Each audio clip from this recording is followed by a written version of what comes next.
น่นเลยเนาะปลาก่อนน้อยนึงยาโลน้อยนึงนี่ที่ก่อน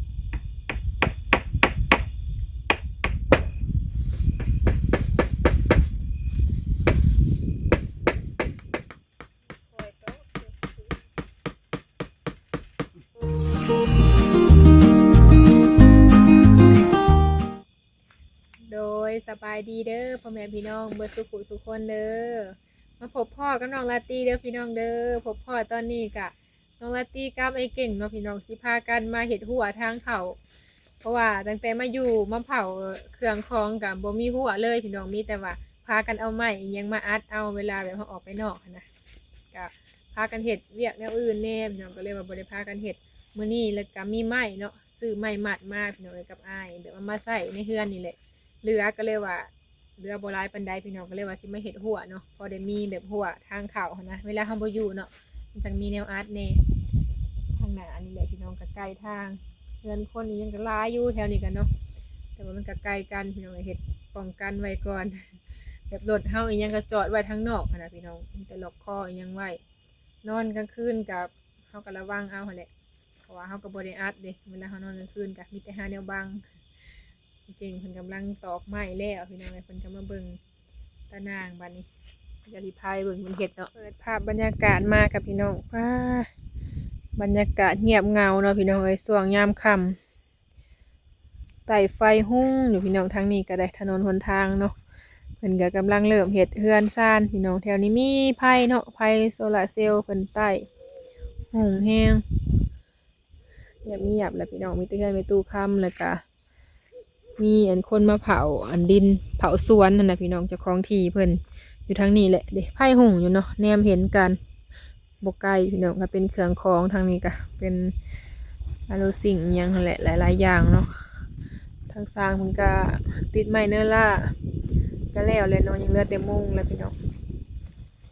อันนี้สิเป็นกองแห่กองทรายมาทอไว้ทางนี้เครื่องของเนาะในดินก็ให้เก่งเพิ่นกำลังมางันตะข่ายอยู่สบายดีเด้อโดย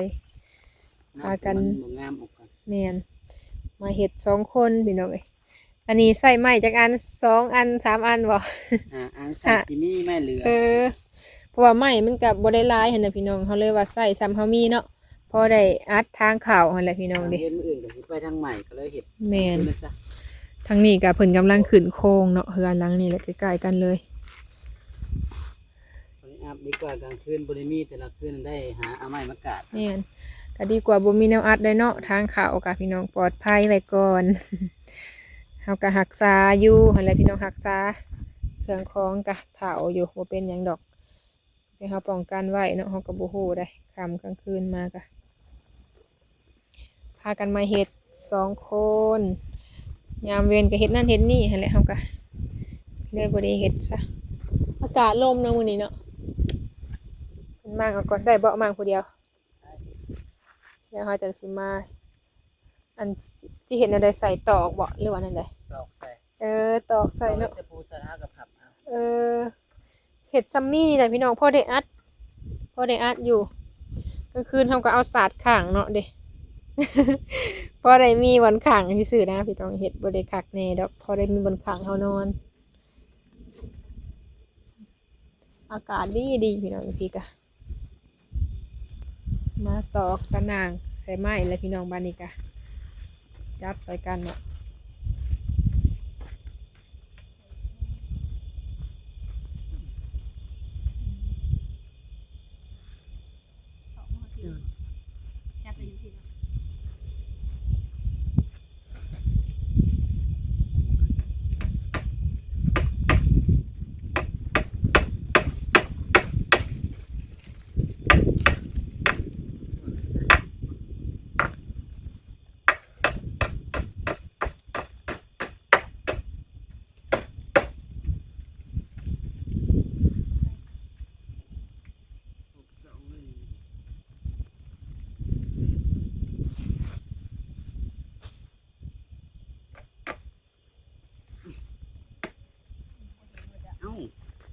เห็นแล้วเราโตวางไว้กลางคืนพี่น้องจะดีบ่ได้ปัจจัยเนาะแต่ว่าใครจะ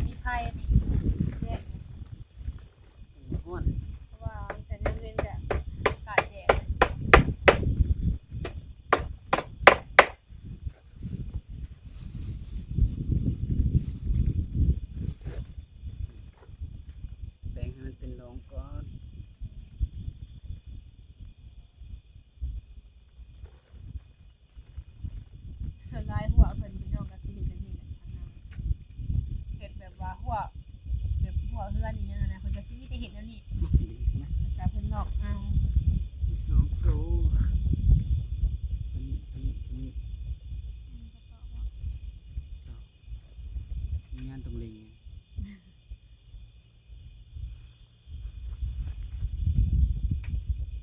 มันคือประมาณนี้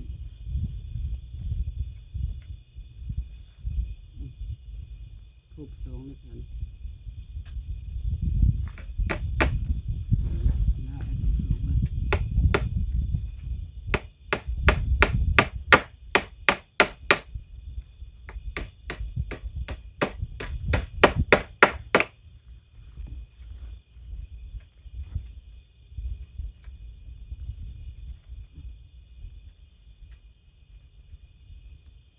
นี่คือร่องนั่นดีมันสิลายบ่ดึงออกแล้วนั่นหมูมันบ่ได้เป็นอันนี้เดี๋ยวนี้เป็นขึ้นเดี๋ยวนี้อ่ะเป็นขึ้นได้อันนี้ เอามือออก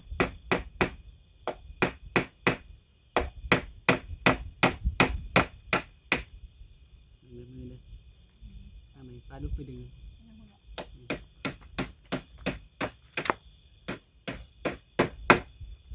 แปลงเลยมันรุดจากกันเอาเข่ากันซื้อนี่นะนี่เกี่ยวเข้ากัน เกี่ยวเขาคือเก่าเนาะจะไปซื้อเอาตัวบังไว้แต่ละอันมันมีแต่รุดเนาะได้เป็นหยัง มันอ่อนเป็นลวดมันคือเป็นแข็งมันลวดอ่อนกลาง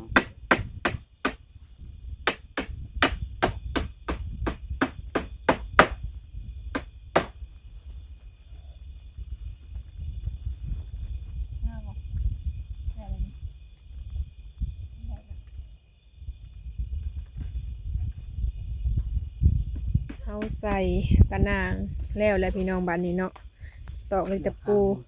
แม่นแล้วข้างหนึ่งเพิ่นทดลองเบิ่งบอนใส่อันไม้เนาะ เอาสิ ดอกใส่กับไม้ เขาสอดไม้ใส่หนีพี่น้องเวลาเขาอัดประตูกะจะเพิ่นเอายางตีรถมาได้ใส่ ยางเนาะใส่รถ ดอกขึ้นใส่ไม้นั่นได้ อืม ตามดูกัน ต แล้ อ ว กเลยตะปูใส่เนาะเฮ็ดแบบห่างๆนั่นแหละพี่น้องแต่ก็แหนมอยู่ พอดีอัด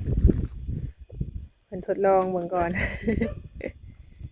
ลองสิได้ทันแล้วผมถัดได้กี่ แม่นยังบ่ทันแล้ว ถัดได้กี่ปูกันได้พอดีเลยถัดได้ปูแล้วเอาขึ้นเลยลอง แม่น พอตีมาบัดนี้เดี๋ยวก็ขับได้ตะปูเด้อ เดี๋ยวสิพับซอย ตอกแล้วและข้างหนึงพี่น้องข้างเลยตะปูลง เลี้ยงแห้งด้วยนะเลี้ยงแห้งว่ะจะบดนซัก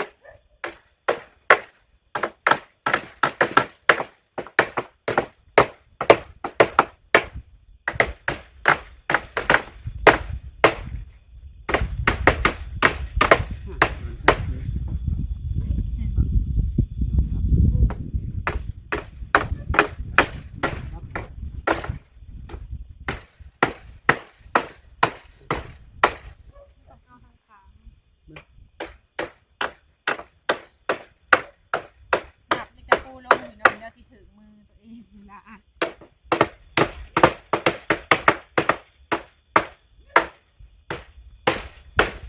เห่า มาเห่าเห็นเด้ นี่สองคือตรงกลาง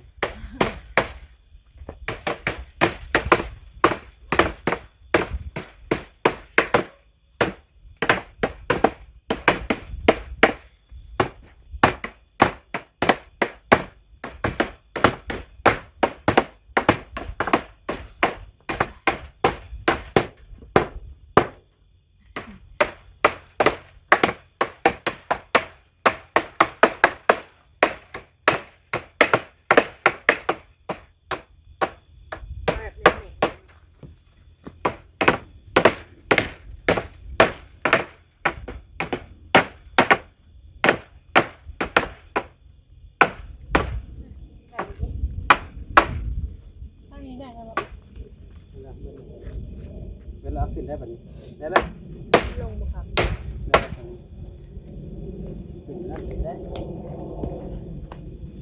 เราเอาขึ้นมาก่อนเนาะ ขึ้นเลยมันตรงกับทางงามของนอก เบื้องบ่งามนี่ไว้แบบข้างล่างบ่ จะไปผิดจัก เหนียนทางเขาเหนียนแล้วมันบ่มันเรื่องเนาะ ต่อไว้ก่อนต่อตาม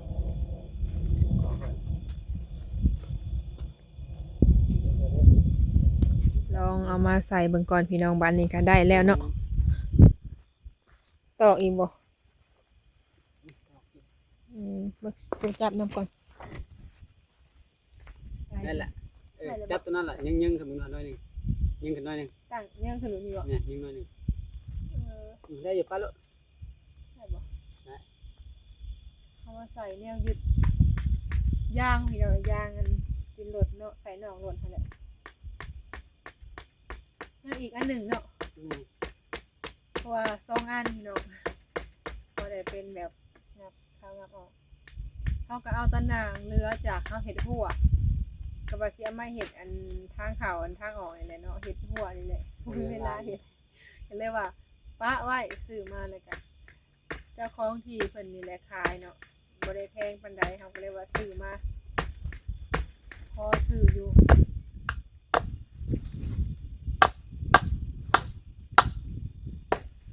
แหนมอยู่ได้นี่จ้ะใส่ได้เดินอยู่เป็นหูบ่ โคม มืดเนาะโคมคือว่าภัยบ่ได้หูเลยแหละ โคมตัวสีขาวนี่แต่ตัวสีขาวบล่มเนาะการล่มโคมได้แล้วบล่มเนาะ ให้เพิ่นตอกขามันเนาะ เป็นขาเนี่ย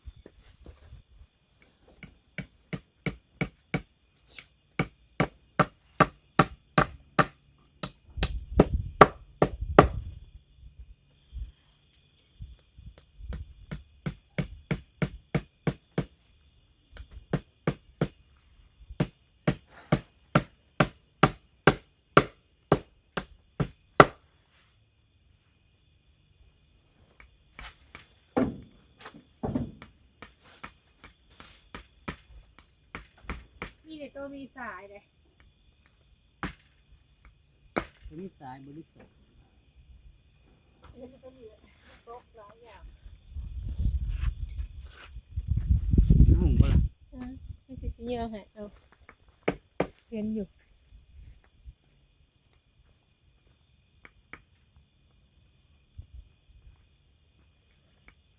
เหนียว คอยโต๊ะเผื่อมันติดเสายางเนาะยางมันก็ตัวนี้ มันมีลวดมันอยู่ตัดบริขาดได้ แต่ว่ามันเป็นยางเป็นเหล็กเนาะ มันบ่ตัดแท้ๆบริขาดเลย ยางมันเหนียว มันมีลวดมัน สองงานเขา หากระสอบบนดอก ใส่ลายดอกไปซื้อเล็กกระปูมาแล้วก็พากันเห็ดเลยพี่เนาะใครแต่ว่าห่านมันบ่ปิดเนาะห่านมันพาดมันเปิดอยู่3 เลนก็จะเอาพอเลย ต่ออันนี้ไม่ใช่ลายเม็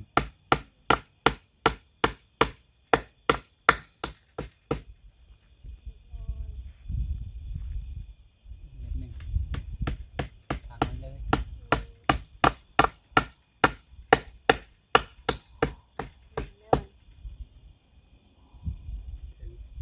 มันแค่กระต่อบ่ มันก็โตเลยทีเดียว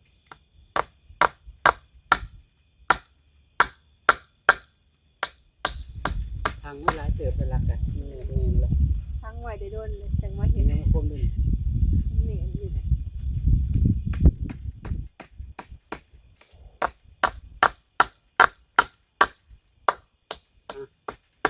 เรียบ เรียบร้อย มี ทา แต่ งเดียวตอกอันที่2พี่น้องบ้านนี้เนาะใส่ตะนางแล้วก็เฮามาตอกเหล็กตะปูจับตะนางให้มันแน่นพี่น้องจะมาตอกซอยกันเนาะอันที่2ให้แล้ว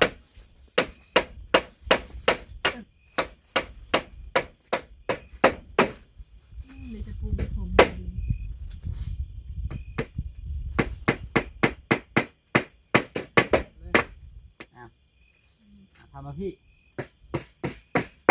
ทำนี่อย่างนี้แหละจะแหลกพอยังไง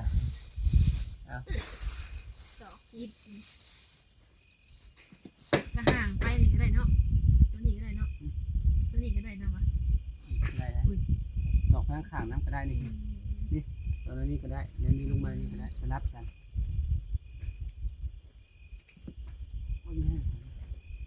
เด็ดดอกขับก็ได้ไหมเด็ดขับออกนอกมา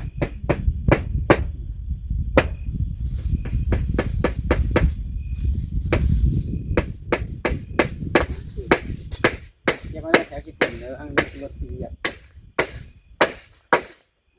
เจ้าตีอ่ะ อะไรไปปูอันสุดท้ายเนาะได้บ่ ได้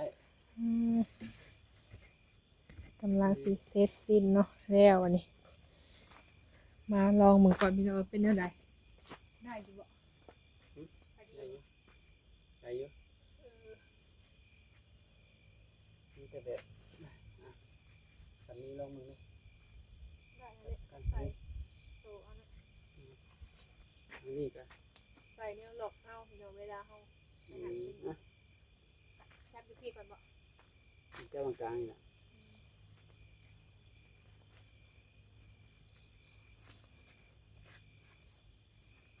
แต่ว่าบวงเนาะ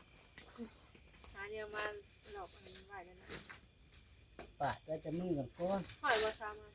นวดปาดไว้มือก่อนมาให้3 อัน มาต่อ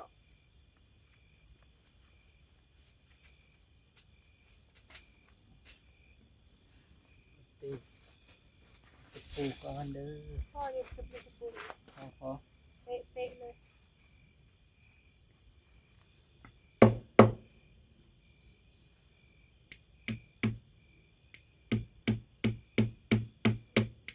มีไม้เนาะหัว 2 โต ขาเข่า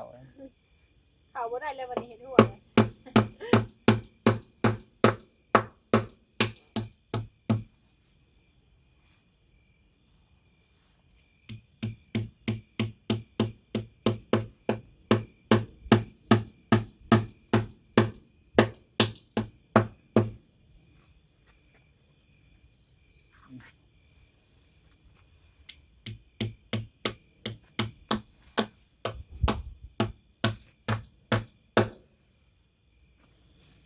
ต่อมันเหนียนเนาะ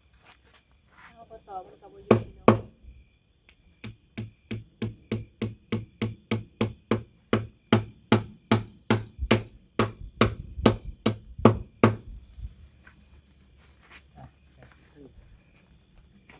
ลุมก่อน ได้บ่ ประมาณนี้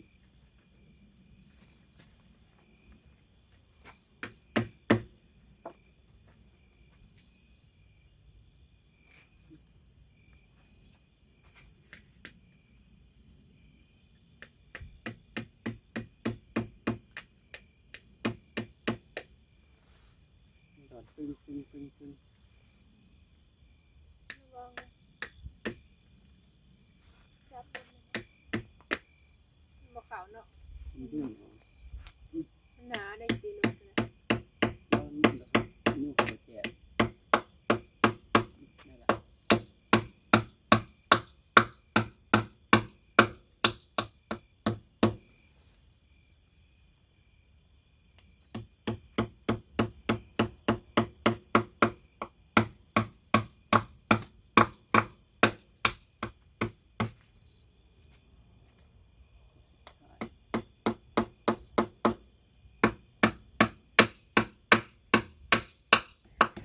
ใส่เวลาโดนเติบพี่น้องแล้ววันนี้เนาะทางเก่งเพิ่นกำลังตอกยางหลันรถใส่อยู่ให้แน่นเนาะจับเสาให้แล้วพี่น้องเอ้ยเฮ็ดทางเข้าประตูหัวเนาะพอได้มีบ่อนอัดพี่น้องทั้งกลางนี่เฮาก็ใส่อันกระแจล็อกเอาเนาะเวลาเฮาออกไปนอกหรือว่าเฮาบ่ได้อยู่สัวคราวหั่นนะยามเว้นเนาะแต่ว่าปกติก็อยู่นี่แหละพี่น้องเนาะยามเว้นบางทีเฮาอยู่ก็สร้างเพิ่นเฮ็ดเวียกอีหยังเฮาก็บ่ได้อัดดอกพอได้มีแนวบ้างว่าเลยก็ได้กันหมากัน ทุกอย่างนั่นแหละพี่น้อง ก็อันนี้มันก็สิเป็นทางเนาะทางผ่านมาเราก็เห็ดประตูหัวพอได้อัดรถอีหยังยามกลางคืนพากันเห็ดช่วงยามค่ำพี่น้องเลยเพราะว่ายามเว้นมากะเขาไปหันไปหนีแล้วก็แล้วบริเห็ดเนาะเป็นเก็บเครื่องเก็บของไว้ในทางนี้ก็แล้วเลยพากันเห็ด2 คนพี่น้องเลยดีกว่าบ่ได้มีแนวอัดเนาะใส่ตะนางอะไรพี่น้องแล้วก็ไม้เนาะเรือซ้ำนี่แหละเขาก็เลยคิดว่าเห็ดได้อยู่ก็เลยว่าเห็ดซ้ำนี่มีหน่อยก็เห็ดหน่อยถ้าว่าใส่ไม้ลายกะงามอยู่แล้วก็พองามได้เลยว่าวันนี้ได้แล้ว ทางนี้ แบบนี้แหละพอดีค่ะ ดีเลย งามก็ได้แล้วสำหรับพอดีละจังใดก็มีแต่ว่าสิขอจบคลิปแล้วพี่น้องไอ้ถ้าพบพอคลิปหน้าเด้อเนาะโดยคลิปนี้ขอลาไปก่อนเด้อพี่น้องเด้อโดยสบายดี